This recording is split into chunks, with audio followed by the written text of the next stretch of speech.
এখানে দাদা মোট 9টা দোকান ছিল। 9টা দোকানের ভিতরে ওই পুরা কাঠ, মাটি আর খাম ছাড়া কিছু ছিল না। শেষ। আমাদের মহিলা চলে আসলো কি তেল জাতীয় এগুলো আরো বেশি তেল জাতীয় জিনিস। তেল জাতীয়।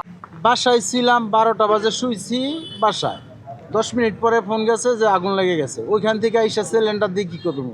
সামনে তো চাপতে না, পারি না, না, ড্রেপ আমার মারতে হইলো নিজের ওই সাথে। পারে দুইজনে ধরে রাখছে, তুই যাইস না।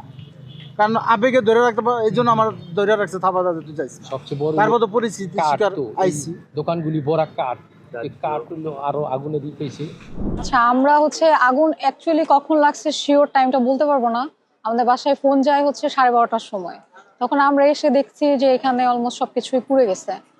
আচ্ছা, এইখানে আশেপাশে যে দোকানগুলো কেমন ক্ষয়ক্ষতি হয়েছে আমি শিওর বলতে পারবো না, কিন্তু আমার বাবার দোকানে আব্বু আসলে এখন ওইভাবে কথাও বলতে পারছে না। তবে যতটুকু বলেছে যে অলমোস্ট প্রায় 13-14 লাখ টাকার ক্ষয়ক্ষতি হয়েছে আমাদের।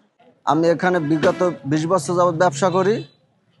আমার টিনের দোকান আমার 50 লাখ টাকার মতো ক্ষয়ক্ষতি হয়েছে। আর আমার এই মেজো ভাই হয়েছে কাঠের দোকান, এর হয়েছে 30 লাখ টাকার মতো। আর এই হয়েছে মাসুম, এর হয়েছে হার্ডওয়ারি দোকান, এর হয়েছে 35 লাখ টাকার মতো ক্ষয়ক্ষতি হয়েছে।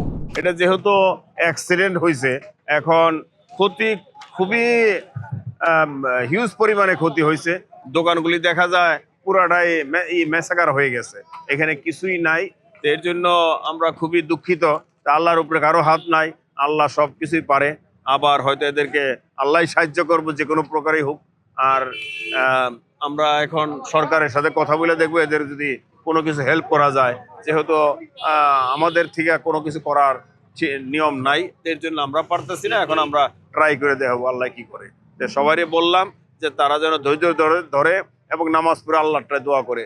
আর এই মার্কেট কমিটির লোকদেরকে বলবো যে আপনারা অবশ্যই এই শর্ট সার্কিট যেন না হয়, এবং আপনারা আগুন নিভানোর জন্য যেসব ইনস্টলমেন্ট আছে সেগুলি আপনারা রাখবেন, যেন ভবিষ্যতে আর এই ধরনের আর দুর্ঘটনা না হয়, আর এইভাবে যেন কেউ ক্ষতিগ্রস্ত না হয়, সেই দিকে সবার খেয়াল রাখতে হবে।